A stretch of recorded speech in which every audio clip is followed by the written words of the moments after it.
Welcome everybody to Midlevel Media and welcome back to my weekly horror show, The Haunting of Midlevel. This is Chapter 3 or Episode 3, however way you want to look at it. My third installment of my weekly horror show here on YouTube, the best horror show on the internet right now. I'm going to go ahead and state that right now as it's a fact. We've got a lot to cover this episode. I've got some news stories that I want to talk about. I'm going to be doing a review of The Lodge. It just came out on Blu-ray yesterday. I watched it last night, and I definitely have some thoughts I want to share with you all later on in the show. And I've got a collectible I'm going to share with you all, and then we're going to go into the Q&A questions. I've got quite a few of those that came in as well. So guys, without further ado, let's get into the main topics this week. So we're going to start off with the news. And the first thing, guys, and this is something I just read, I think it broke a few hours ago, and that is that Neve Campbell is in talks to return as Sidney Prescott in Scream 5.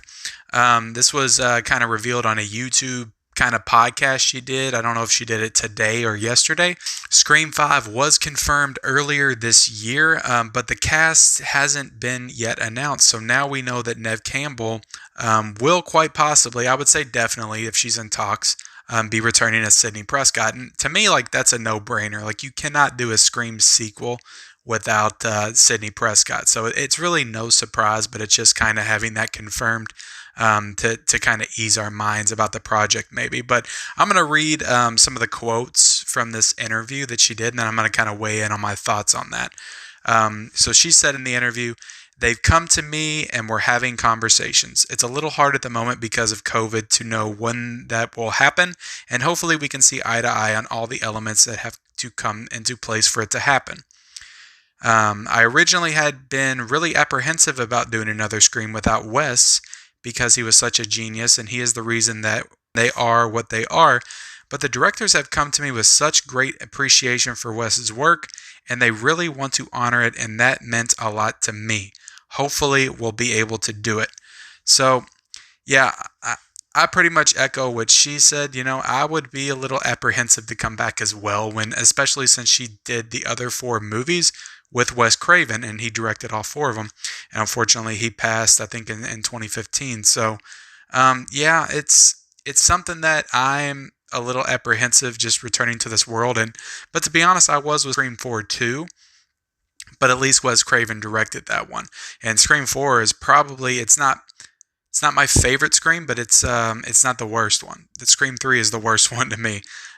So my ranking for the Scream franchise goes, we've got Scream 1 is obviously number 1, Scream 2 is number 2, Scream 4 is number 3, and Scream 3 is number 4. So that's my ranking of the Scream franchise, for anybody that wanted to know that. But yeah, guys, I'm excited. I'm excited for Neve Campbell to return to this world and world of horror. And, you know, Neve Campbell, she's been really kind of choosing her spots lately. She doesn't show up in a lot of stuff. She showed up in the Rock's movie Skyscraper a couple of years ago.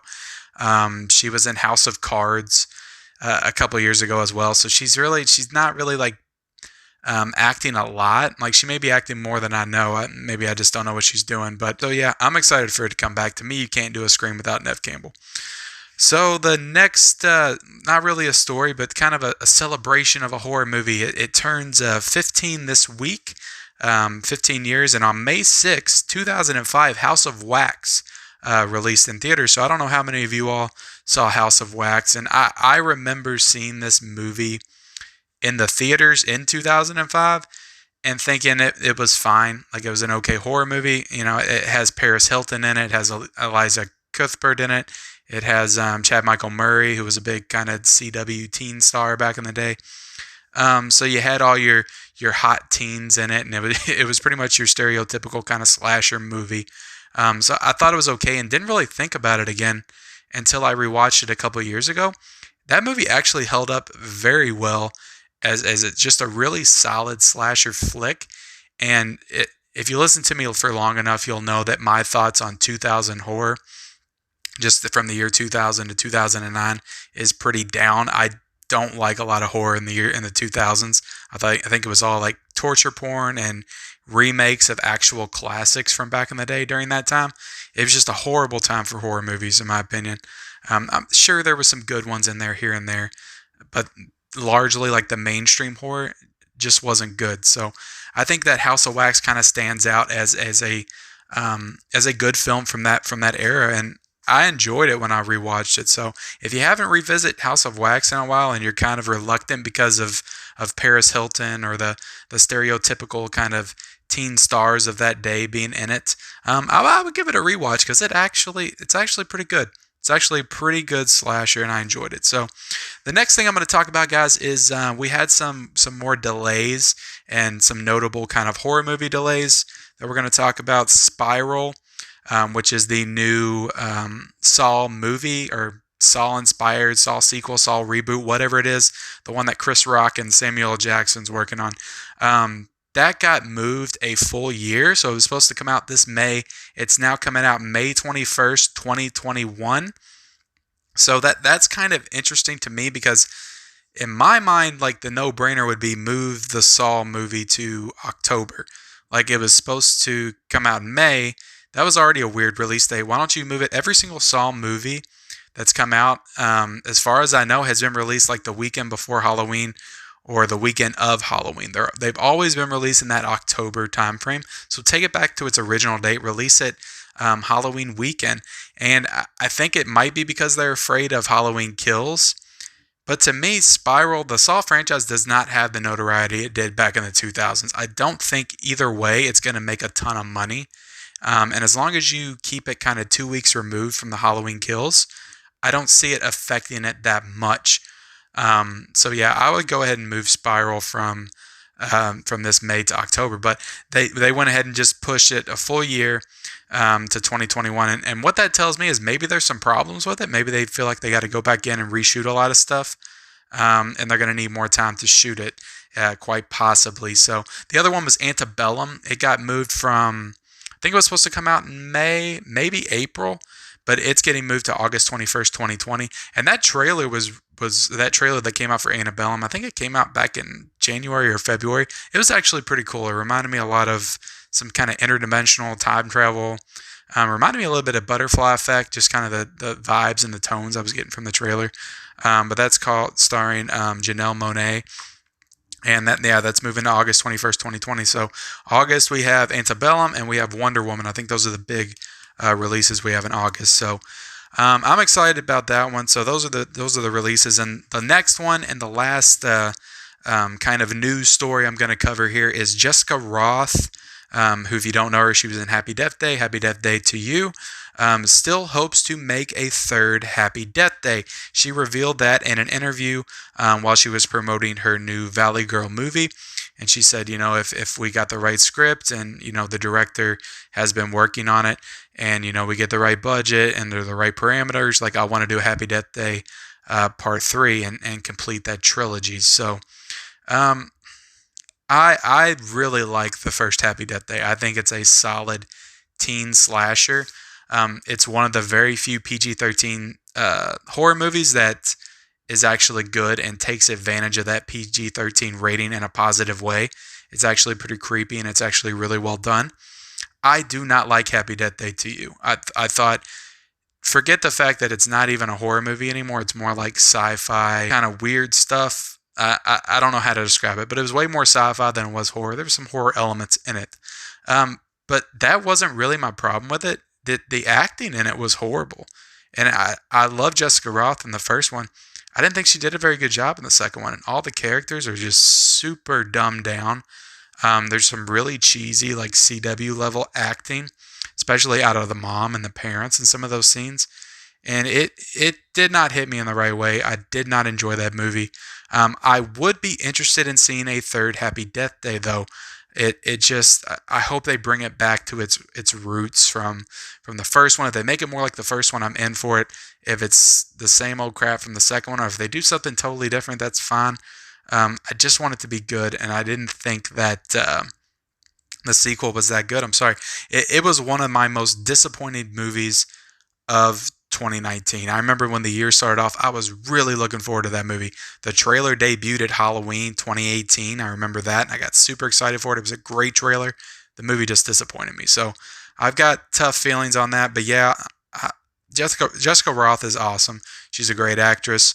But yeah, I got mixed feelings on the third one. But if she wants to do it and they've got a good vision for it, go for it. So, all right, guys. So now it is time for my review of The Lodge, and I'm actually probably going to end up clipping this out separately and posting like a separate review for The Lodge, so that way people that just want to see my review of The Lodge can go there to check it out. So this is going to be more like a review format segment within the show. So let's get into it, guys. So The Lodge is directed by Severin Fala and Veronica Franz, and it stars Riley Keough, Jaden Martell, and Alicia Silverstone. And a soon-to-meet stepmom is snowed in with her fiance's 2 children at a remote holiday village. Just as relations begin to thaw between the trio, some strange and frightening events take place. So guys, look, I've been thinking about this movie all day. And here's the thing. I haven't really thought about how I'm going to approach this review. I didn't really write anything down. You're going to go through my thought process on this film and what I think of it just as I go. So you're going to have to bear with me in parts here. I don't know if I like this movie. I don't know if I like this movie at all. It's very. The movie starts off, and even from the first 30 minutes, I'm getting some serious Hereditary vibes. And I'm not getting them in a good way. It feels like, it's in a way that feels like this movie the people that made this saw Hereditary, and they saw what worked in Hereditary, and that's exactly how they started their movie. And it's just right down to the way it's shot. Like, I don't want to go into too many spoilers here, but I'm going to go ahead and reveal this. The opening of the movie is shot from within a dollhouse. It's shot from within a dollhouse, and it kind of pans out, and you see the mom, Alicia Silverstone, put her face in it. It's the exact same shot from Hereditary. The way Hereditary starts inside that, I mean, it's not a dollhouse, but it's a model house that the mom's making in Hereditary. So they're two different things, but it's the same thing. It's a miniature house. Both the movies start off in this miniature house, and they kind of pan out. And it's just every little kind of detail, just the way it's shot, the way it's cut, the way it's edited, is like it's taken everything Aster did, like following his exact playbook. And that's the first 30 minutes. Things change up in the movie as we go, and it becomes less like Hereditary as you get into the second half when they're in the lodge, and then things start to happen. But it's just I don't know if I'm on board with what happened. I'm not on board with just the logic of these characters, and the things that some of them did not make sense. And the movie isn't like real clear on like what's real and what's not. And I have to at least know kind of what's reality and what's not by the end of the film. It's okay if you trick me during the film, but when we get to the end and I still don't know what the hell's going on, I don't know what's true, I don't know what's not. And then you have this kind of, I'm going to say bullshit ending, just ambiguous bullshit ending that you kind of get the idea of what's going to happen, but then again, you don't. It's just one of those fade to black cut endings. And look, like I'm made for movies like this. Like I like movies like this. One of the favorite films, and we're going to talk about this later, of the last decade is The Witch. It's Hereditary. It's like I love Killing of a Sacred Deer. Like, I like this weird kind of art house horror, but this movie, first 30 minutes, I wasn't on board. And then when it tried to start doing different things, I wasn't on board. It even had a scene, and it's like, not only did it rip off Hereditary, but it had a little kind of thing right in the middle where Riley Keough's character is playing the piano. Playing like the organ, and the way it cuts to it is like straight out of a scene out of The Witch, like exactly ripped off of that. So it's like these filmmakers just saw all these art house movies and just tried to put them together. And I don't know. I know it seems like I'm being really negative about this movie. I don't think it's a terrible movie. And if you watch this and you end up loving it, I can totally see why you would love it. Like, it doesn't make sense to me why I don't like this movie. It honestly doesn't, because like this is the kind of movie I would love ordinarily. So I have no idea why I don't love it, but I have to share my honest thoughts. I can't get on here and say this is a masterpiece when I don't feel that way. As for the performances, they're great. There's some great performances in here. Alicia Silverstone, who you don't see a lot nowadays in film, the star of Clueless back in 1995, but she does an excellent job in the scene she's in. Like it's so believable just the way she acts as this mother. And Riley Keough, man, she is really making some interesting choices in her career, and this is probably one of the best performances I've ever seen her do. She's scary. Like she can be scary in parts of this movie and unsettling. And the movie itself is just unsettling. There's just an unsettling creepiness throughout this movie that just kind of keeps you on edge. And even though, like from my perspective, nothing really happens with that, the just the mood and the unsettlingness of it, just is good enough to kind of keep you feeling uneasy the whole movie. And sometimes, at least that's better than nothing. At least the movie didn't make me feel nothing. The kid actors, the one kid, Jaden Martell, he was in It Chapter 1. He was in parts of It Chapter 2. He was in Knives Out. Like, he's a great child actor, so he did a great job as well. The little girl, she has to, like, cry on cue a lot in this movie, and she does a fantastic job. Like, I felt the motion of those scenes when she was upset and was crying. Yeah, guys, like this, there's some weird parts in this movie. Like this movie at one point goes into some kind of direction with its storytelling that reminded me of Beetlejuice. And I wish they would have kind of went full throttle on that idea, but then they kind of backpedal on it. And you'll know what I'm talking about when we get to it. But I don't know. There's some interesting ideas here. And again, not to spoil anything, but if you go into this thinking it's some kind of a supernatural type movie, it's really not. It's not that at all. It's a lot more psychological. It's a lot more about like kind of it's all about the mental stability of a person's mind and just like what's real and what's not. And there's really not anything supernatural in this movie at all. So yeah, I don't know, guys. It's a good movie, but I just really didn't like it. That's the only way I can describe it. I didn't like it, but I recognize that it's a good movie, and I could totally see people watching this movie and being like, 10 out of 10. 10 out of 10, it's great, it's perfect. It's a very well-crafted movie. It's very well directed.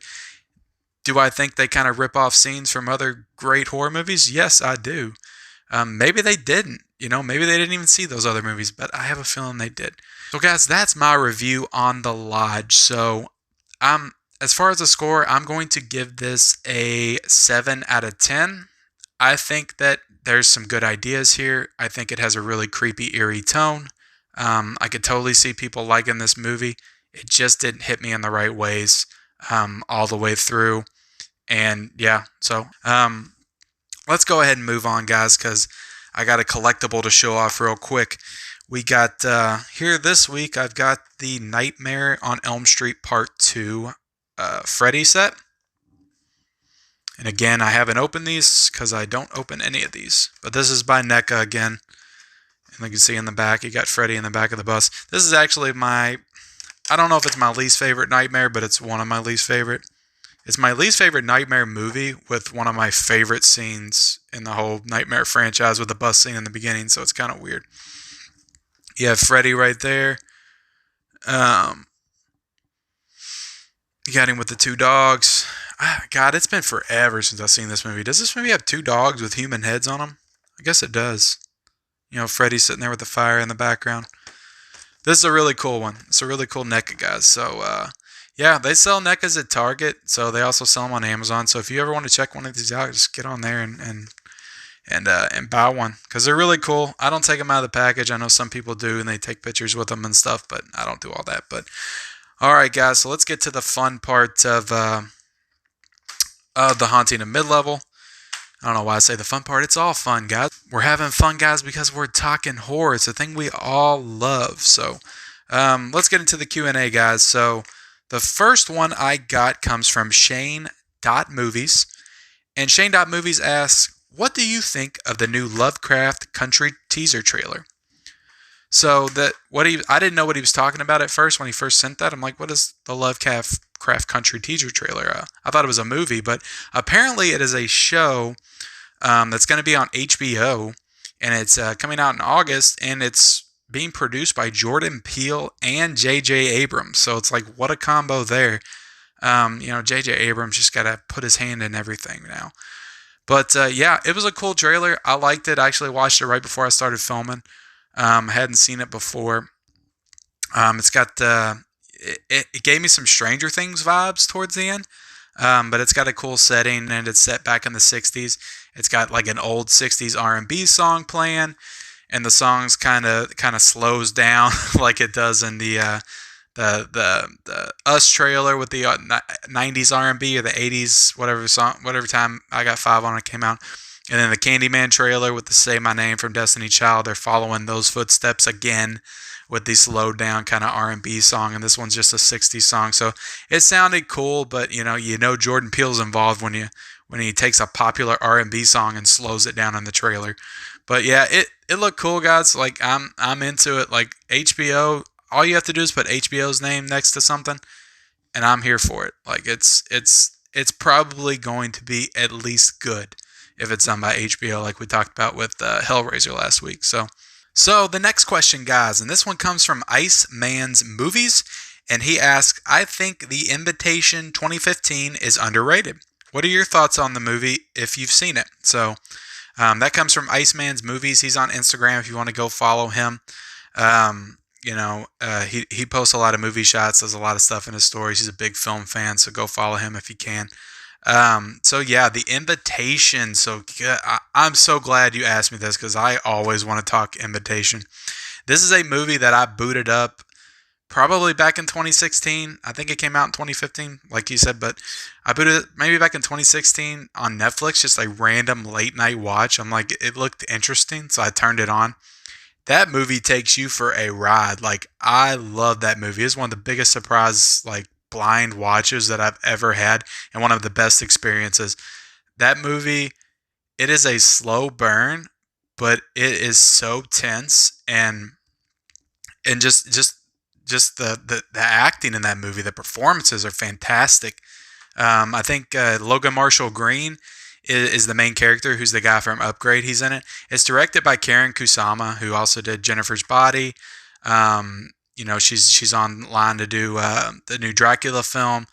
So it's a fantastic movie. I love the movie. I haven't got a chance to review it on my Instagram page. I haven't watched it since 2016. I remember I watched that movie. I watched it by myself, and I loved it so much. I made my wife watch it like 2 days later or something, and she didn't like it as much, but I thought it was so good. It's just so tense. It has such good atmosphere, and it's just like tension ratcheting the entire time. And yeah, it's like you think it's going one way and it goes the other. And that ending, the ending of that, I'm just like, it immediately made me want like a HBO limited series on it, or a sequel or something. Like, I want more in this world. Like, this ending just explodes the world wide open of this movie. And yeah, it's a fantastic film. If you have not seen The Invitation, I think it might still be on Netflix, but it's awesome. I love The Invitation. So thank you for asking me that question, Iceman's Movies. And the next question, guys, and this is another good one. We've got some really good questions this week, guys. Movie Files asks, better directorial debut, Peele, Astor, or Eggers?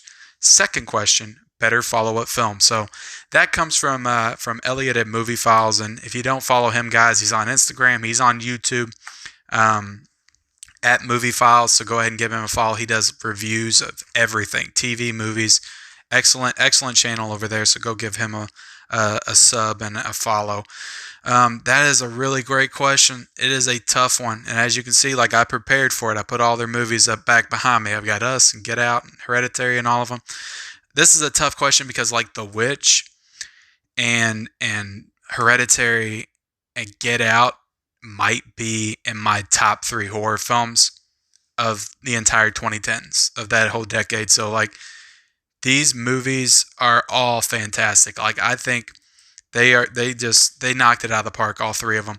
And it instantly put all 3 of them on the radar, and everything these guys do from now on, I'm on board with. Like, I don't even care. Like, those movies, they're masterpieces. Like, all 3 of them, I think, are going to be remembered for decades to come in horror. They're going to stand up like The Exorcist, The Shining, Poltergeist. Like, these are the classics of our era. Like, we're seeing it. This is history happening right now with these filmmakers. At least that's what I believe. So, if I had to pick one, of course I'm going to pick The Witch. The Witch is my favorite horror film of the 2010s. It's like in my top 3 movies of the 2010s. I love The Witch, but a very, very close second is Get Out. Like, I really struggle with which one I love more. But at the end of the day, like, The Witch actually scares me. It actually freaks me out every time I watch it and I find something new. Get Out is so entertaining and just so flawlessly executed from a technical point of view, just like the things that Jordan Peele does in that movie. That's another one that every time I watch it, I find something different. And like, that movie's super tense and it's also really scary too. But yeah, and Hereditary's great. It's a great horror movie, scary movie as well. So the answer is they're all fantastic and like almost neck and neck. But if I have to choose, I'm choosing The Witch. So the next one's a little bit trickier. Better follow-up film for each. So I don't like Midsummer anymore. I kind of tricked myself into liking it the first time I saw it in theaters. The second time I watched it at home, like some of the flaws and the cracks and just how much like Aster is, it just felt inauthentic to me in his filmmaking style. So it felt like he was doing a parody of himself almost with that movie. But I didn't like Midsummer. I don't like Midsummer. The Lighthouse, I'm still on the fence about. I've seen it twice.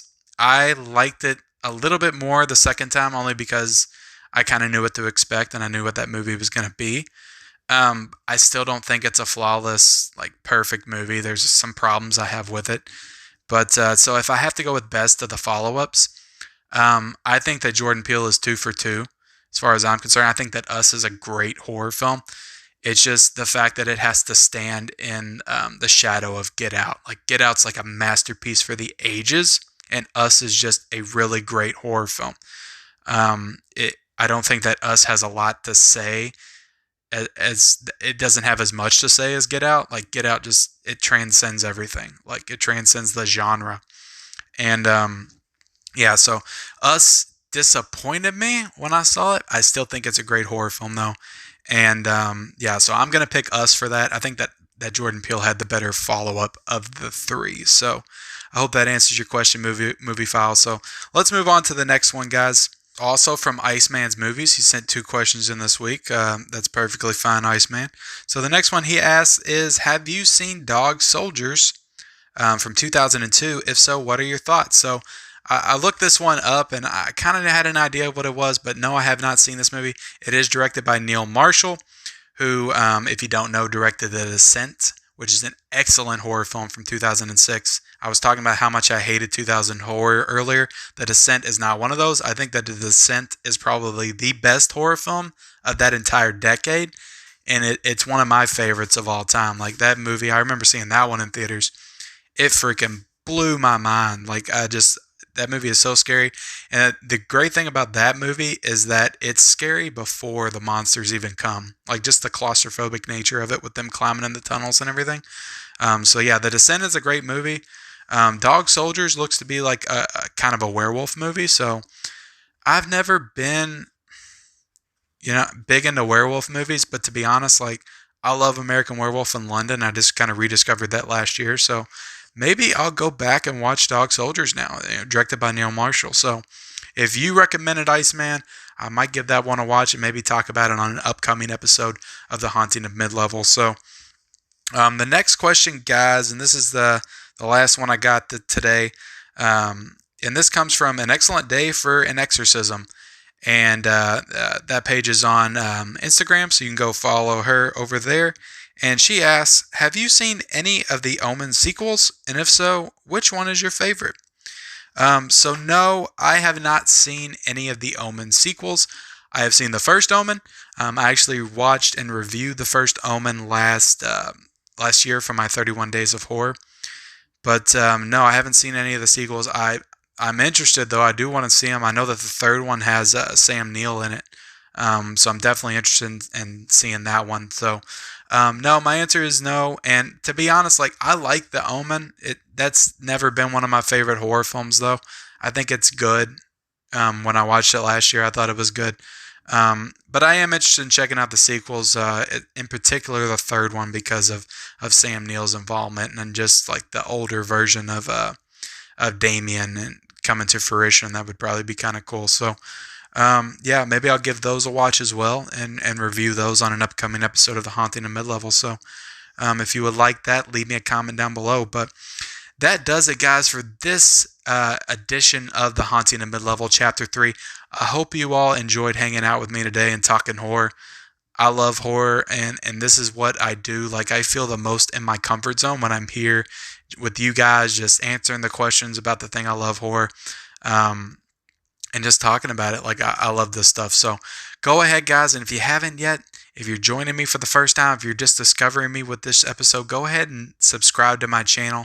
And also leave me a like, please. Just leave me one little like if you like. If you're watching the show, if you're enjoying it, why not just drop me a little bit of like? It'll help this video out and the YouTube algorithms and all that. And just leave me a comment down below, guys. Just comment down below. You can leave me a question for next week's episode if you want. You can comment on any of the news stories or the review of The Lodge or any other thing that I went over in this episode. And yeah, so I hope you all enjoyed yourself, and we'll see you next time.